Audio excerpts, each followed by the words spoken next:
Hi! Hello! Welcome views. ఈరోజు మనం వరంగల్ జిల్లా చెన్నారావుపేట మండలం. సో, మండలంలో కాంగ్రెస్ పార్టీ, మండల పార్టీ అధ్యక్షులైనటువంటి శ్రీ బూక్యా గోపాల్ నాయక్ గారితో తెలంగాణలో ముఖ్యంగా నర్సంపేట నియోజకవర్గంలో చంద్రావుపేట మండల ప్రాంతంలో కావచ్చు, ఇక్కడ జరుగుతున్నటువంటి అభివృద్ధి పనులు, రాష్ట్రంలో కాంగ్రెస్ పార్టీ వచ్చిన తర్వాత ఇక్కడ వచ్చినటువంటి మార్పులు, ఇకపై జరగబోయే అభివృద్ధి పనులు, వారి యొక్క ఫ్యూచర్ ప్లానింగ్ ఈ విషయాలన్నీ కూడా వారి మాటల్లో తెలుసుకుందాం. నమస్తే సార్. నమస్కారం సార్. సో, ప్రేక్షకుల కొరకు మీ గురించి, మీ యొక్క రాజకీయ ప్రస్థానం గురించి ఒక 2 మాటల్లో. గతంలో నేను విద్యార్థి దశ నుండే అప్పుడు టీడీపీ గవర్నమెంట్ ఉండే ఆ ప్రభుత్వంలో నేను విద్యార్థి దశ నుండి పనిచేసి 94లో రేవూరు ప్రకాష్ రెడ్డి ఎమ్మెల్యేగా అప్పటి నుండి గెలిపించడం జరిగింది. ఆ తర్వాత కాంగ్రెస్ ప్రభుత్వంలో వచ్చి మాధవరెడ్డి అంటుండి వారు ఎన్నుకుండి మాధవరెడ్డి గెలుపు కోసం ప్రయత్నం చేసినాము. నన్ను మాధవరెడ్డి సార్ ఆదరించి మండల పార్టీ అధ్యక్షుడిగాను, గతంలో నేను జడ్పీటీసీగా పోటీ చేయడం జరిగింది. స్వల్ప మెజార్టీతోనే ఓడిపోవడం జరిగింది. మీరు అంతకుముందు ఏం చేసేవారు? అసలు రాజకీయాలకు రావాలని ఎందుకు అనిపించింది మీకు? అంటే ప్రజలకు సేవ చేయాలి, ఈ ప్రాంతం అభివృద్ధి జరగాలంటే మన వంతు మన సహకారం చేయాలనే ఉద్దేశంతోనే నేను రాజకీయంలో రావడం జరిగింది. అంటే గతంలో ఈ ప్రాంతం డెవలప్మెంట్ లేదు, రోడ్డు సౌకర్యం లేదు, డ్రింకింగ్ వాటర్ లేదు, ఏదీ లేదు మా గ్రామంలో. దాన్ని బేసికల్గా తీసుకొని నేను రాజకీయంలో రావడం జరిగింది. ఆ తర్వాత రోడ్లు వేసి మాధురెడ్డి సార్ గారి ఆధ్వర్యంలో ఈ రోడ్లు వేసి మంచినీటి వాటర్ ట్యాంక్కి ఈ గ్రామం అభివృద్ధి కోసం మేము ముందు కష్టపడ్డాం సార్. గతంలో మీరు యాక్టివ్గా రాజకీయాల్లో పాల్గొనడానికన్నా ముందు, మీరు వచ్చిన తర్వాత మీ యొక్క ఏరియాలో, అంటే మీరున్నటువంటి మీ మండల పార్టీ, మీ మీ యొక్క మండల కేంద్రం ఏరియాలో వచ్చినటువంటి మార్పులు ఏంటి? అంతకుముందు ఇక్కడ ఎలా ఉండేది? గతంలో ఈ ప్రాంతం అభివృద్ధి లేదు. మాధవరెడ్డి సార్ వచ్చిన తర్వాత గతంలో రేవూరు ప్రకాష్ రెడ్డి, తర్వాత మాధవరెడ్డి సార్ ఇప్పుడు రావడం వలన ఈ ప్రాంతం అభివృద్ధి జరిగింది.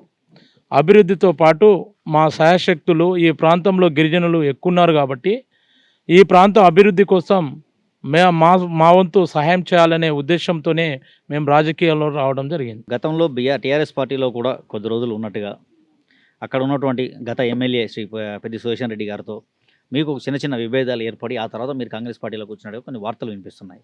అసలు ఏం జరిగిందండి?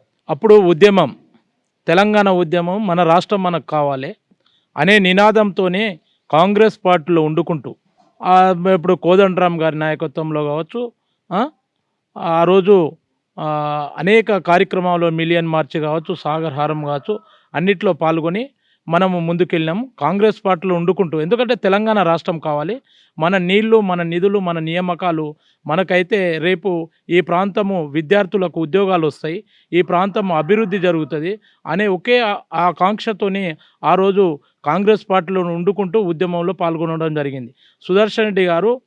సుదర్శన్ రెడ్డి నిలబడడానికి మా వంతు సహకారం చేసినందుకే Telangana joint committee, political joint కమిటీతోనే మనం ఆ రోజు సంబంధాలు పెట్టుకొని, జేఏసీతో సంబంధాలు పెట్టుకొని పనిచేయడం జరిగింది. కానీ మరి గతంలో సుదర్శన్ రెడ్డి గారు ఎమ్మెల్యేగా ఉన్నప్పుడు, అంటే మీరు ఇందాక మాటల మధ్యలో అన్నారు గతంలో రేవూరు ప్రకాష్ రెడ్డి గారు, మాధవరెడ్డి గారు చేసిన అభివృద్ధి తప్ప ఇక్కడ ఇంకేమీ లేదు అని. మరి గతంలో ఉన్నటువంటి ఒక 5 ఏళ్ల కాలంలో సుదర్శన్ రెడ్డి గారు నేను ఇక్కడ చాలా వరకు అభివృద్ధి చేసుకుంటూ వచ్చానని చెప్తున్నారు.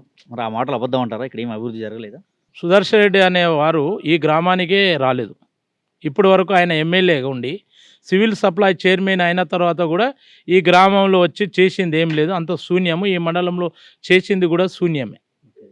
ఇప్పుడు మాధవరెడ్డి గారు సార్ గతంలో విద్య, మోడల్ స్కూల్ కావచ్చు, కస్తూరిబాగ్ కావచ్చు, అనేక స్కూల్లో అభివృద్ధి కావచ్చు, ఇక్కడ చంద్రరావుపేటలో లిఫ్ట్ ఇరిగేషన్ కావచ్చు, పాపాయపేటలో లిఫ్ట్ ఇరిగేషను, ముద్దుంపురం లిఫ్ట్ ఇరిగేషను, సూర్పల్లిలో లిఫ్ట్ ఇరిగేషన్లు పెట్టి ఈ ప్రాంతం రైతాంగం కోసం మాధవరెడ్డి సార్ కష్టపడ్డారు. గతంలో ఈ ప్రాంతము ఇందిరమ్మ ఇండ్లు నియోజకవర్గానికి 36,000 ఇండ్లు ఇచ్చి అభివృద్ధి చేసింది మాధవరెడ్డి సార్ గతంలో. ఈరోజు కూడా దాన్ని ఉద్దేశించి ప్రజలు మాధవరెడ్డి అనే వ్యక్తి ఈ ప్రాంతంను అభివృద్ధి చేస్తాడు, సుదర్శన్ రెడ్డి అనే వ్యక్తి మాటలు చెప్పి కోటలు దాటుతారు కాబట్టి వాళ్ళు చెప్పేది అబద్ధాలు. మీరు చూడండి, కొన్ని జీవోలు చాలా వరకు ఎలక్షన్ ముందు ఎవరైనా తీసుకొస్తారా? ఇండ్లు డబుల్ బెడ్రూమ్ గతంలో, ఇప్పుడు కాంగ్రెస్ ప్రభుత్వం ఇప్పుడు తీసుకుంటుంది ఈ ఇండ్లు ఇప్పుడు ఇండ్లు తీసుకుంటుంది అంటే ముందే ఇచ్చి అభివృద్ధి చేస్తుంది. అదే టీఆర్ఎస్ ప్రభుత్వం మాయ మాటలు చెప్పి ఏ ప్రాంతంలో కూడా ఇల్లు ఇవ్వకుండా ఇవాళ అభివృద్ధి జరగలేదు. ఎందుకంటే ఇల్లు ఇవ్వలేదు, ట్రైబల్ లోన్స్ ఇవ్వలేదు, ఏది కూడా ఇవ్వలేదు. మాటలకే పరిమితము, చేసేది ఏం లేదు. జీవోలు కూడా ఆ జీవోలు ఎలక్షన్ల ముందు తీసుకొచ్చే జీవోలు, ఆ జీవోలకు ప్రభుత్వంలో ఇవాళ ఆ జీవోకు సంబంధించిన డబ్బులు కూడా లేదు. ఎందుకంటే డబ్బులు ఎందుకు లేవు? ఇప్పుడు ఆర్థిక శాఖ ఉంది, ఆర్థిక శాఖ నుండి క్లియరెన్స్ తీసుకోలేదు, బడ్జెట్ లేదు, ఏది లేకుండా తీసుకొచ్చి ఇవాళ మేము ఈ విధంగా అభివృద్ధి చేసినాం అని చెప్తున్నారు. కానీ ఇవాళ అభివృద్ధి జరిగింది ఎవరికంటే అక్కడ కేటీఆర్, కేసీఆర్, హరీష్ రావు, కవితారావు, సంతోష్ రావు, ఇప్పుడు మన యశోద హాస్పిటల్ రవీందర్ రావు, ఇలాంటి వాళ్ళకే అభివృద్ధి జరిగింది. కానీ సామాన్య ప్రజలకు ఎక్కడ కూడా అభివృద్ధి జరగలేదు. అభివృద్ధి ఇప్పుడు 7 లక్షల కోట్ల అప్పు చేసిర్రు, ఎక్కడ అభివృద్ధి జరిగింది? జరగలే. ఇల్లు ఇవ్వలే పేదోనికి లోన్లు ఇవ్వలే, లోన్ సౌకర్యం ఏమీ లేదు, రోడ్డు సౌకర్యం లేదు. ఏం చేసిర్రు వాళ్ళు? అభివృద్ధి అనేది శూన్యం. కాబట్టి ప్రజలు ఈరోజు అందరూ ప్రజలు ఏకతాటి మీద వచ్చి ఇవాళ కాంగ్రెస్ పార్టీ గతంలో అభివృద్ధి చేసింది, ఇప్పుడు కూడా చేస్తుంది. దొంతి మాధవరెడ్డి సార్ గారి నాయకత్వంలో అభివృద్ధి జరుగుతుంది అనేది ప్రజలు దొంతి మాధవరెడ్డి సార్ను నేను నా సర్వేలో పార్టీకి కాదనకుండా 37% సార్కు అభిమానంతోనే ఇవాళ సార్ ఇక్కడ ఏది చేయకున్నా కూడా సార్ ఇప్పుడు ముందడుగులో ఉన్నాడు. గెలిచిందంటే సార్ అభిమానం, పార్టీ కాదు. పార్టీని పక్కకు పెట్టినా కూడా సారు 37 మంది అంటే 100కు 37 మంది సార్ అభిమానంతోనే సార్ కోటేయడం జరిగింది. సుదర్శన్ డే అనే వ్యక్తి అనేక డబ్బులతోని ప్రలోభాలకు పెట్టినా కూడా లొంగకుండా ప్రజలు ఇవాళ మాధవరెడ్డి సార్ని గెలిపించారంటే ఒక్కసారి మీరు ఆలోచించాలి. 2014 విషయానికి చూస్తే సో ఒకవైపు తెలంగాణ సెంటిమెంటు, టీఆర్ఎస్ పార్టీ, మరోవైపు కూటమి. ఆ రోజు కాంగ్రెస్ పార్టీ కూడా టికెట్ ఇవ్వడానికి నిరాకరించినప్పుడు ఇండిపెండెంట్గా పోటీ చేసినటువంటి మాధవరెడ్డి గారు అలాంటి అన్ని ప్రతికూలమైనటువంటి పరిస్థితుల్లో కూడా గెలుపొందారు. మరి ఎందుకు 2019 ఎన్నికల్లో ఓటమి పాలవాల్సి వచ్చిందంటారు? ప్రజలు సుదర్శన్ రెడ్డిని ఆదరిస్తారు, ప్రభుత్వం వస్తుంది, అభివృద్ధి చేస్తుంది అనే ఒకే ఒక నినాదంతోనే ప్రజలు గ్రహించారు. కానీ సుదర్శన్ రెడ్డి అనే వ్యక్తి ఇవాళ భూ కబ్జాలు కావచ్చు, ఇవాళ సుదర్శన్ రెడ్డి గతంలో ఏమున్నది అనేది మాకు తెలుసు, ఈరోజు సుదర్శన్ రెడ్డికి ఏమున్నది అనేది కూడా ప్రజలకు తెలుసు.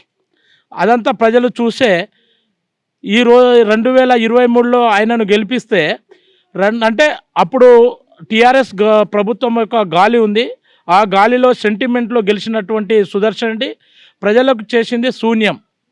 కాబట్టి మొన్న ఎన్నికలలో మాధవరెడ్డి గారు ప్రజలకు ఎలాంటి ప్రలోభాలు పెట్టకుండా కూడా ఏది కూడా ప్రజలకు ఇవ్వకుండా కూడా అత్యధిక మెజార్టీతోనే ఇవాళ మాధవరెడ్డిని గెలిపించారంటే ప్రజలు మీరు మీడియా అధికారులకు కూడా మీకు తెలుసు, మీరు ప్రతినిధులకు కూడా తెలుసు మాధవరెడ్డి ఏంటిది. ఆ రోజు మేము ఓన్లీ సోషల్ మీడియానే వాడుకోవడం జరిగింది, ఏ మీడియాను కూడా వాడుకోకుండా సోషల్ మీడియాను వాడుకొని ఈరోజు మాధవరెడ్డి గెలుపు కోసం ప్రతి చిన్న కార్యకర్త నుండి మొదలు పెడితే ఓటర్స్ కూడా మాధవరెడ్డి ఎంటుండి మాధవరెడ్డి సార్ను గెలిపించడం జరిగింది. సో మరి ఇప్పుడు రాబోయే కాలంలో ఇప్పుడు రేపటితోని ఈ గ్రామ పంచాయతీల పదవీ కాలం కూడా ముగుస్తుంది. సో మళ్ళీ స్పెషల్ ఆఫీసర్స్ అని కొత్తగా వాళ్ళు రాబోతున్నారు, అంటే కొన్ని మార్పులు జరగబోతున్నాయి ఇక్కడ ఉన్నటువంటి పరిపాలనా విభాగంలో. సో ఈ క్రమంలో గోపాల్ నాయక్ గారు చేయబోతున్నటువంటి అంటే తీసుకోబోతున్నటువంటి నెక్స్ట్ వేయబోతున్నటువంటి అడుగులు ఏంటి? మాధవరెడ్డి సార్ ఈ మండలంలో కావచ్చు ఏ పదవి ఇచ్చినా వారిచ్చే పదవిని నేను స్వీకరించి, ఆ రోజు కూడా వారిచ్చారు పదవి, ఆ పదవిని స్వీకరించి ఆ పదవిని నేను న్యాయం చేస్తున్నా. రేపు గతంలో కూడా మాధవరెడ్డి సార్ ఏ పదవి ఇచ్చినా ఆ పదవిని తీసుకొని ఈ ప్రాంతం చెన్నరావుపేట ప్రాంతం అభివృద్ధి కోసం నేను మాధవరెడ్డి సార్ మాటకు కట్టుబడి ఉండి నేను పనిచేసేటువంటి నాయకుడిని నేను. ఇప్పుడు మాధవరెడ్డి గారు మీకు ఒక ఏదైనా ఒక పదవిని అప్పచెప్పాలన్నా కూడా మీకు ఉన్నటువంటి ఇంట్రెస్ట్ అనేది ఒకటి ఏమైనా తెలిసి ఉండాలి కదా. అసలు మీకు ఏమి ఇంట్రెస్ట్ ఉంది? మళ్ళీ జెడ్పీటీసీగా పోటీ చేయాలనుకుంటున్నారా, లేదా ఎంపీపీ ఏమైనా వెళ్ళాలనుకుంటున్నారా, లేదా ఇప్పుడు సర్పంచ్లకు ఏమైనా ట్రై చేయాలన్నారా, ఏ రకంగా వెళ్ళాలనుకుంటున్నారు? జెడ్పీటీసీ మాధవరెడ్డి సార్ జెడ్పీటీసీ ఇచ్చినా నేను చేసుకుంటా, ఎంపీపీ ఇచ్చినా కూడా నేను చేయడానికి రెడీ. ఈ ప్రాంతం అభివృద్ధి కావాలంటే ఆ రోజు తెలంగాణ ఉద్యమంలో పోరాటం చేసినాం. రేపు మాధవరెడ్డి సార్తోని కూడా సార్ నా ప్రాంతం అభివృద్ధి కావాలి అనే నేను ఎంపీపీ అయినా జెడ్పీటీసీ అయినా నేను సార్తోని మంచి సంబంధాలు పెట్టుకొని సార్ నా ప్రాంతం అభివృద్ధి జరగాలని చెప్పి నేను సార్ దగ్గరుండి సార్ ఇచ్చే ఈ 2 పదవులకు ఏ పదవైనా తీసుకొనైనా నేను ఈ ప్రాంత ప్రజలకు న్యాయం చేస్తాను. గోపాల్ నాయక్ గారికి ఈ పదవి ఎందుకు ఇవ్వాలి? అంటే నా ఉద్దేశ్యం ఏ పర్పస్‌లో ఏం చూసి ఇవ్వాలి? ఇస్తే మీరేం జేస్తారు అనేది నా ప్రశ్న అనమాట. అంటే ఈ కార్యక్రమాలు జేయడం వల్ల మిమ్మల్ని గుర్తించాలా? లేతే ఎలా గుర్తించి మీకు ఆ పదవి ఇవ్వాలనుకుంటున్నారు? ఇస్తే మీరేం జేస్తారు? మాధవరెడ్డి సార్‌కు నేనేం చేసినా అనేక ఉద్యమాలు చేసినాం. ఇక్కడే కాదు రాష్ట్రమంతా, దేశమంతా ఇక్కడ నుండి ఢిల్లీ వరకు కూడా జంతర్ మంతర్ దగ్గరకు పోయి ఈ ప్రాంత ప్రజలకు అన్యాయం జరిగింది. తెలంగాణ కావాలని చెప్పి ఆ రోజు 2013 నవంబర్ 1వ తారీఖున నేను ఢిల్లీకెళ్ళి మా కుల అంటే గిరిజన ఐక్య వేదిక ద్వారా పోయి అక్కడ నేను రాహుల్ గాంధీ గారికి కావచ్చు, జయరాం రమేష్, సుశీల్ కుమార్ షిండే గారికి, అదేవిధంగా అప్పటి గ్రూప్ ఆఫ్ మినిస్టర్ని అందరినీ కలిసి, అప్పుడు పోరిక బలరాం నాయక్ గారు కూడా మంత్రిగా ఉండే కేంద్ర మంత్రి, వారి దగ్గరుండి 12 పేజీల నివేదిక ఇవ్వడం జరిగింది. ఈ ప్రాంతంలో గిరిజనులు అధికంగా ఉన్నారు, తెలంగాణ ఇవ్వాలని చెప్పి ఆ రోజు ఈ ప్రాంతంలో ఉన్న అటువంటి కాంగ్రెస్ పార్టీ ఎంపీలను కలుపుకొని, హనుమంతరావును కలుపుకొని నేను ఆ రోజు ఢిల్లీలో జంతర్ మంతర్ దగ్గర గిరిజన ఐక్య వేదిక ఆధ్వర్యంలో పెద్ద ఎత్తున కార్యక్రమాలు చేయడం జరిగింది. హైదరాబాద్లో కూడా ఇందిరా పార్కు దగ్గర కూడా 2 రోజులు 48 గంటల రిలే నిరాహార దీక్ష చేయడం జరిగింది. నర్సంపేటలో కూడా మిలియన్ మార్చ్ అంటే ఆ రోజు ఈ పెద్ద ఎత్తున కార్యక్రమాలు చేయడం జరిగింది. అదేవిధంగా మిలియన్ మార్చి, సాగరహారం ఈ అన్నిటిలో పాల్గొన్నాం కాబట్టి నేను అనేక ఉద్యమాలు చేసినాము. అది గుర్తించి మాధవరెడ్డి సార్ నాకు మండల పార్టీ అధ్యక్షుడిగాను, రేపు రాబోయే రోజులలో అనేక పదవులు ఇవ్వడానికి కూడా సార్ తెలుసు. నేను ఏ విధంగా పోరాటం చేసినాం, ఏ విధంగా ఈ ప్రాంతం కోసం పోరాటాలు చేసిన అనేది దృష్టిలో పెట్టుకొని సార్ నాకు మొన్న మండల పార్టీ అధ్యక్షుడిగా రేపు రాబోయే రోజులలో అనేక పదవులు ఇవ్వడానికి కూడా సార్ ముందుకు వస్తారు, సార్ ఇస్తారు. మీకున్నటువంటి పరిధిలో కావాల్సినటువంటి, చేయాల్సినటువంటి అభివృద్ధి పనులు ఏమేమి ఉన్నాయి? అంటే ఇక్కడ రిక్వైర్మెంట్స్ ఏమున్నాయి? మనకు అవసరాలు ఏమున్నాయి? ఇప్పుడు ఈ ప్రాంతంలో రోడ్ల సౌకర్యం కావాలి, అదేవిధంగా డ్రింకింగ్ వాటర్. ఇప్పుడు గవర్నమెంట్ 6 పథకాలు చెప్పింది, అది యథావిధిగా నడుస్తాయి. అవి అంటే చెప్పిన మాట కాంగ్రెస్ పార్టీ నిలుపుకుంటుంది. ఆ రోజు సోనియా గాంధీ గారు తెలంగాణ రాష్ట్రాన్ని ఇస్తామన్నారు, తెలంగాణ రాష్ట్రాన్ని ఇచ్చారు. మొన్న కూడా ఆ 6 గ్యారంటీ పథకాలను కూడా సోనియా గాంధీ గారు ప్రకటించడం జరిగింది. ఆ పథకాలు కూడా రేపు కాంగ్రెస్ పార్టీ అమలు చేస్తుంది. ఈ ప్రాంత అభివృద్ధి కోసం కాంగ్రెస్ పార్టీ అనేక ప్రాజెక్టులు కట్టి అనేక సంస్కరణలు తీసుకొచ్చి భారతదేశంలో 189 ప్రభుత్వ రంగ సంస్థలను ఏర్పాటు చేసి ఇవాళ గుండుపుండు నుండి ఇవాళ ర్యాకెట్ వరకు, విమానాల వరకు ఇవన్నీ చేసింది కాంగ్రెస్ పార్టీ. అనేక రకాలుగా ఇక పోలీస్ దాంట్లో అనేక రకాలు, అదేవిధంగా మిలిటరీలో కావచ్చు, విద్యారంగంలో కావచ్చు. ఇప్పుడు జూనియర్ కాలేజీలు ఇక్కడ గ్రామాలలో 5th క్లాస్ వరకు స్కూల్, 5th నుండి 7th వరకు హై స్కూల్, అక్కడ నుండి జూనియర్ కాలేజీలు నుండి డిగ్రీ కాలేజీలు, అదేవిధంగా యూనివర్సిటీలను, అదేవిధంగా ఇంజనీరింగ్ కాలేజీలు, అదేవిధంగా మెడికల్ కాలేజీలను, ఈ విధంగా అనేక రంగ సంస్థలను ఏర్పాటు చేసింది కాంగ్రెస్ ప్రభుత్వం. ఇలా కోట్లాది ఉద్యోగాలు ఇచ్చింది కాంగ్రెస్ ప్రభుత్వం. ఇలా మొన్న వచ్చిన టీఆర్ఎస్ కావచ్చు, బీఆర్ఎస్ కావచ్చు, ఇవాళ ఈ ప్రాంతంలో 16,000 కోట్లు మిగులు బడ్జెట్తో ఈ రాష్ట్రాన్ని ఇస్తే ఇవాళ ఈరోజు 7 లక్షల కోట్లు అప్పులు చేసి ప్రతి ఒక్కరిపైన 2 లక్షల అప్పులు చేసినటువంటి ఈ రాష్ట్ర ప్రభుత్వం, కేంద్రంలో గతంలో 63 సంవత్సరాలు పరిపాలించినటువంటి కాంగ్రెస్ పార్టీ 57 లక్షల కోట్లు అప్పు చేస్తే ఇవాళ నరేంద్ర మోడీ గారు ఈ 9 సంవత్సరాల్లోనే 98 లక్షల కోట్లు అప్పు చేసింది. అంటే గతంలో కాంగ్రెస్ పార్టీ 189 ప్రభుత్వ రంగ సంస్థలను ఏర్పాటు చేస్తూ కోట్లాది ఉద్యోగాలు ఇస్తే ఇవాళ సంవత్సరానికి 2 కోట్ల ఉద్యోగాలు ఇస్తా అని చెప్పినటువంటి నరేంద్ర మోడీ ఇవాళ ఆ ఉద్యోగాలు ఇవ్వకుండా ఇవాళ 98 లక్షల కోట్లు అప్పు చేసినంటే ఇవాళ ప్రజలు అక్కడ 2 లక్షలు, ఇక్కడ 2 లక్షలు, ఒక్కొక్కరిపైన 4 లక్షల రూపాయలు అప్పు చేసినటువంటి ప్రభుత్వాలు ఇవి. కాబట్టి రాబోయే రోజులలో కేంద్రంలో ఈ ప్రాంతంలో 17 సీట్లు ఎంపీలు ఉన్నాయి కాబట్టి ప్రజలందరూ గమనించాలి. నేను మీడియా ద్వారా ఒకటే వాళ్ళకు రిక్వెస్ట్ చేస్తున్నా, 17 ఎంపీ స్థానాలను కూడా 16 స్థానాలను ఏకగ్రీయంగా కాంగ్రెస్ పార్టీని ప్రజలు గెలిపించాలి. మా మాధవరెడ్డి సార్కు రాష్ట్రంలో మంత్రి పదవి ఇవ్వాలి. ఎందుకంటే ఆయన ఇండిపెండెంట్గా గెలిచినటువంటి అతను, మిగతా వాళ్ళు ఆ రోజు టీఆర్ఎస్ ప్రభుత్వము మీరు మా పార్టీలో వస్తే మీకు మంత్రి పదవి ఇస్తాం అని చెప్పి ఈ ప్రాంత అభివృద్ధి కోసం నిధులను ఇస్తామని చెప్పినా కూడా మిగతా వాళ్ళు వెళ్ళిపోయారు. కానీ ఆయన ఇండిపెండెంట్గా గెలిచి ఇవాళ ఆ రోజు కూడా కాంగ్రెస్ పార్టీలో రాహుల్ గాంధీ గారి నాయకత్వంలో ఆ రోజు పార్టీలో చేరడం జరిగింది. ఈరోజు కూడా ఆయన ప్రజల కోసం, ఈ ప్రాంత అభివృద్ధి కోసం పుట్టినటువంటి వ్యక్తి మాధవరెడ్డి. కాబట్టి రేపు మేము ఒకటే రిక్వెస్ట్ చేస్తున్నా, నాకు మాధవరెడ్డి సార్ ఏ పదవి ఇచ్చినా ఇవ్వకున్నా కానీ రేపు ఈ 4వ తారీఖు 5వ తారీఖు మళ్ళీ విస్తరణ ఉందంటున్నారు. దాంట్లో మాత్రం కంపల్సరీ మాధవరెడ్డి సార్ ఇవ్వాలి. లేకుంటే మీ మీడియా ద్వారా చెప్తున్నా, నేను ఇంకో 2 డేస్లలో మాధవరెడ్డి సార్ అనౌన్స్ చేయకపోతే నేను అదే అంబేద్కర్ సాక్షిగా నిరాహార దీక్ష చేయడానికి కూడా నర్సంపేట ప్రాంతంలో అంబేద్కర్ సాక్షి ఆ రోజు కూడా తెలంగాణ ఉద్యమంలో అనేక రోజులు దీక్ష చేయడం జరిగింది. రేపు కూడా నేను ప్రత్యేకంగా మాధవరెడ్డి సార్కు ఇవ్వకుంటే, మంత్రి పదవి ఇవ్వకుంటే నేను దీక్ష చేయడానికి కూడా రెడీ.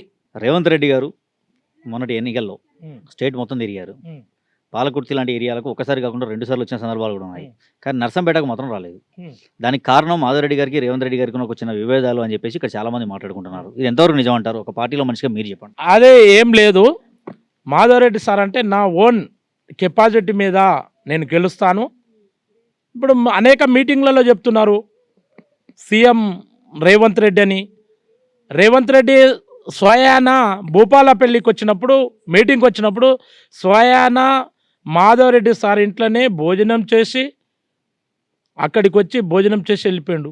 కొన్ని మీడియా సంస్థలు కావచ్చు, కొందరు వ్యక్తులు కావచ్చు ఆయన మీద అబ్బాండాలు వేస్తున్నారు. అది వాస్తవం కాదు. ఆయన ఇక్కడ నుండి ఛత్తీస్గఢ్కి వెళ్ళినప్పుడు అక్కడ మీటింగ్ పినరీ ఏర్పాటు చేసినప్పుడు కూడా రేవంత్ రెడ్డి ఈయన ఒకటే ఫైట్లో కలిసి మాట్లాడుకుంటూ పోవడం జరిగింది.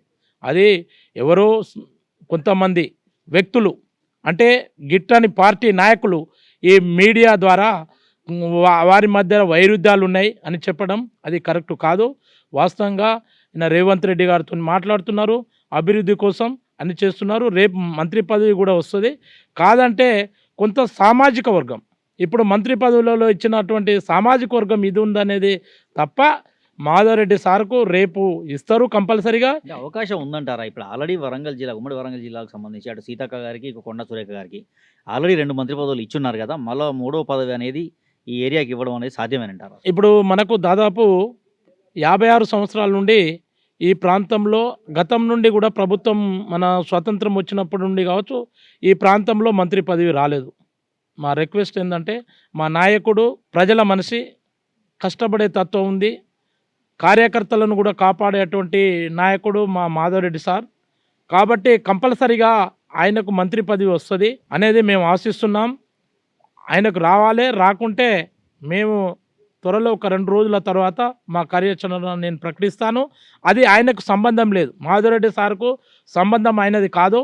ఎందుకంటే ఆ రోజు తెలంగాణ ఉద్యమం చేసినాము, తెలంగాణ రాష్ట్రం వచ్చింది. అది సోనియా గాంధీ దయాదాక్షిణ్యాల మీద 543 మంది పార్లమెంటు సభ్యులను, ఆ రాష్ట్రంలో 28 రాష్ట్రాల పార్టీ నాయకులను అందరినీ ఒప్పించి తెలంగాణ రాష్ట్రాన్ని ఇచ్చింది సోనియా గాంధీ. కాబట్టి అది మేము కూడా రేపు మేము అదే బాటలో మా మాధవరెడ్డి సార్కు మంత్రి పదవి రావడం కోసం నా వంతు, దీనికి మాధవరెడ్డి సార్ కావచ్చు, పార్టీకి కావచ్చు ఎలాంటి సంబంధం లేదు. నేను ఒక ఉద్యమకారుణ్ణి, గతంలో ఉద్యమం చేసినాం. రేపు మాధవరెడ్డి సార్ ఈ ప్రాంతం మంత్రి అయితే మా ప్రాంతం అభివృద్ధి కోసం, మా ప్రాంతము అభివృద్ధి చెందాలంటే కంపల్సరీగా మాధవరెడ్డి సార్ మంత్రి కావాలి.